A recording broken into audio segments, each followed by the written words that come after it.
কম বয়সী ছেলে তারা এখানে আমাদের এই পার্শ্ববর্তী বীরভূমের গ্রাম ভবানীগঞ্জে খেলতে যাচ্ছিল। এবার জানি না কোইন্সিডেন্টলি তারা ওখানে নৌকাতে করে যাওয়ার ওপারে যাওয়ার কথা ছিল, তারা কি করেছে হয়তো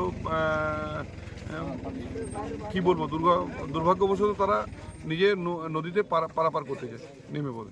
এবার সেই টাইমে দুর্ঘটনা ঘটে তাকে টেনে নেয় প্রসেনজিৎ বাদ্যকর বলে একটা ছেলে। আমাদের 4-5টা ছেলে এখানে নদীতে হয়েছিল, তো 3-4 জনকে আমাদের রিকভারি করা গিয়েছে, কিন্তু এখনো পর্যন্ত প্রসেনজিৎ বাদ্যকরকে আমরা এখনো পর্যন্ত পাইনি। মোটামুটি ঘটনাটা কত আনুমানিক 1:30টার সময়।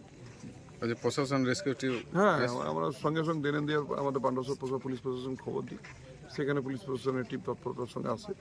এখন প্রশাসনিক খবর দিয়েছি, আমরা বিডিও সাহেবকেও জানিয়েছি এবং প্রশাসন খবর দিয়েছে সেখানে ডুবুরি টিম আসছে আসানসোল থেকে। সেই ডুবুরি টিম আসার পর আমরা দেখব যদি বডিটা খুঁজে পাওয়া যায়।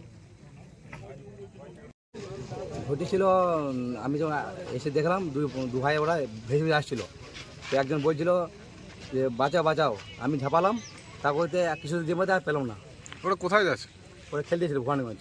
আপনি কোথায় আছেন? আমিও গেছিলাম ভবানীগঞ্জ। তো নৌকা ছিল ওখানে? নৌকা দেখি নাই।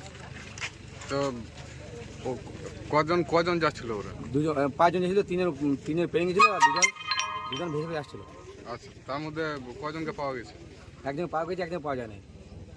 আচ্ছা, কি নাম যাকে পাওয়া যায়নি? তার নাম প্রসেনজিৎ বাদ্যকর। কোথায় বাড়িটা? সত্যি শুনলাম। আপনার নাম? হ্যাঁ, আপনার নাম? আমরা রজত বাদ্যকর। যেখানে ঘটনাটা ঘটেছে সেইখানটাতে একবার যেখানে চাপাই ছিল সেখান থেকে নামতো ওইখানে অনেক অনেক কথা তুমি দেখি মাঝে বালিটা দেখাচ্ছে না, ও মাছ খেতে বালি আছে তো নাম স্পিডও তো বেশি হবে, যেমন ছোট জায়গা হ্যাঁ নর্মালি জায়গা ছোট মানে কত বেশি আছে, এই জন্য কিছু দিচ্ছে না।